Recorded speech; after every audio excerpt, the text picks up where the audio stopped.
السلام علیکم سر، صادق عرض کر رہا ہوں۔ امید ہے آپ سب لوگ خیریت سے ہوں گے۔ اللہ پاک ہم سب کو اپنے حفظ و امان میں رکھے۔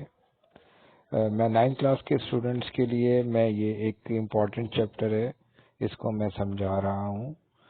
آپ سب اسٹوڈنٹ سے درخواست ہے کہ میرا چینل سبسکرائب کیجئے، لائک کیجئے، شیئر کیجئے، کیونکہ اس چینل میں آپ سب لوگوں کو امپورٹنٹ چیزیں، گیسٹ پیپرز، ریزلٹس وغیرہ سب بھیجتا رہوں گا۔ اور آپ سب لوگوں کی دعاؤں کا بہت شکریہ۔ تمام اسٹوڈنٹس اپنی دعاؤں میں یاد رکھیں۔ اچھا، یہ سبق ہے سیانہ بادشاہ۔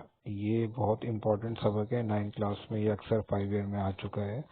تو یہ جو سبق ہے اس کو میں سمجھا دیتا ہوں، اس کو سمجھنے کے بعد آپ اس کا خلاصہ بھی لکھ سکتے ہیں، اور اس کے جو کوسچن آنسر ہے وہ بھی آپ خود سولو کر سکتے ہیں۔ سیانہ بادشاہ جو ہے وہ ایکچولی ایک واقعہ ہے، ایک کہانی کی طرح بات ہے۔ تو اس میں یہ سمجھایا ہوا ہے کہ ایک شخص کے بارے میں بتایا ہے کہ ایک شخص جو بہت زیادہ دولت مند تھا، اس کے 4 بیٹے تھے۔ تو وہ اپنے بیٹوں کو چاہتا تھا کہ وہ بچے اس کے مرنے کے بعد آپس میں لڑے نہیں، بلکہ مل جل کے رہیں۔ تو جب وہ بیمار ہوا تو اس نے سوچا کہ کیا کروں، تو اس نے بہت سمجھداری کے ساتھ اپنی جو اس کی جتنی بھی دولت تھی اس کے 4 حصے کیے، اور 4 الگ الگ دیگیں اس نے لی، اور اس کے اندر جو ہے وہ اس نے ان کو اپنی دیگوں کو اپنی کھاٹ کے نیچے جو پائے تھے اس کے نیچے دبا دیا۔ اور جب اس کی موت کا وقت آیا تو اس نے اپنے بیٹوں کو بلایا اور اس نے کہا کہ بیٹا، یہ پیسے کی وجہ سے ہمیشہ ایک دوسرے کے ساتھ خون خرابہ لوگ کرتے ہیں، پیسہ بہت بری چیز ہے، تو میں نے آپ کا جو حصہ ہے وہ چاروں بیٹوں کو 4 الگ الگ حصے دے دیے ہیں، تو آپ سب میرے لیے برابر ہو، اور میں یہ چاہتا ہوں کہ آپ لوگ مرنے کے بعد بھی ایک دوسرے کے ساتھ مل کر رہو۔ تو یہ 4 آپ کے الگ الگ حصے ہوں گے، آپ لوگ اپنا حصہ قرآن اندازی کر کے اور آپ نکال لینا، اور اس طرح آپ کی کوئی آپس میں جو ہے وہ کوئی لڑائی جھگڑا نہیں ہوگا، بلکہ چاروں بیٹے مل جل کر رہیں گے۔ تو وہ جو شخص تھا، وہ جب اس کا انتقال ہوا تو چاروں بھائیوں نے، اس کے چاروں بیٹوں نے سب کی اپنی اپنی قرآن اندازی کری، اور چاروں دیگوں میں سے اپنا حصہ نکالا۔ تو ایک دیگ میں ہیرے جواہرات نکلے، دوسرے میں سونا چاندی نکلی، لیکن تیسرے جو بیٹے کو ہے وہ صرف مٹی ملی، اور چوتھے بیٹے کو صرف ہڈیاں ملی۔ تو جو 2 بیٹے جو پہلے جن کے ہیرے جواہرات اور جس کو سونا چاندی ملے تھے وہ تو بہت خوش ہوئے، لیکن تیسرا بیٹا اور چوتھا بیٹا بہت پریشان ہوا، کہ انہوں نے یہ سوچا کہ یہ تو باپ نے ہمیں کوئی بیکار چیز دے دی ہے، تو اب ہم اس کا کیا کریں گے۔ خیر، جب ان کی آپس میں تھوڑی تکرار ہوئی تو وہ کچھ جو معتبر لوگ تھے، جو سمجھدار لوگ تھے، ان تک یہ بات پہنچی، تو انہوں نے کہا کہ آپ کسی ایسے آدمی کے پاس جائیں جو سمجھدار ہو اور اس مسئلے کو حل کرے۔ تو وہ چاروں بیٹے مل کر گئے اس وقت کے بادشاہ کے پاس۔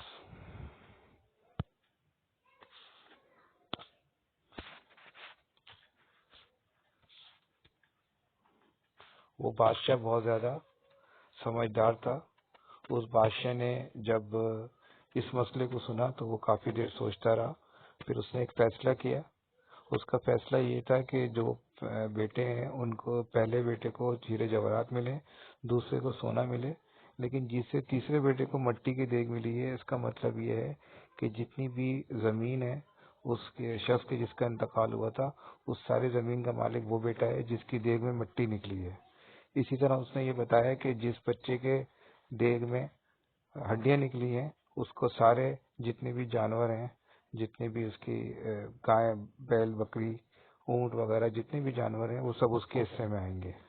اس طرح اس نے ایک بہت اچھا فیصلہ دیا، اور اس سے چاروں بھائی بہت خوش ہوئے، اور اس بادشاہ کی دانائی کی، اس کی عقل مندی کی تعریف کی، اور دونوں چارے بھائی آپس میں مل جل کر رہنے لگے، سب میں آپس میں پیار محبت قائم ہوا۔ تو یہ کہانی ہمیں یہ بتاتی ہے کہ اگر کوئی بھی مسئلہ ہو تو اس کو ہم بہت طریقے سے حل کر سکتے ہیں، اس کے اندر سولوشن موجود ہوتا ہے۔ کسی بھی مشکل کے وقت ہمیں گھبرانا نہیں چاہیے، بلکہ اس مسئلے کو بہت سمجھداری سے حل کرنا چاہیے۔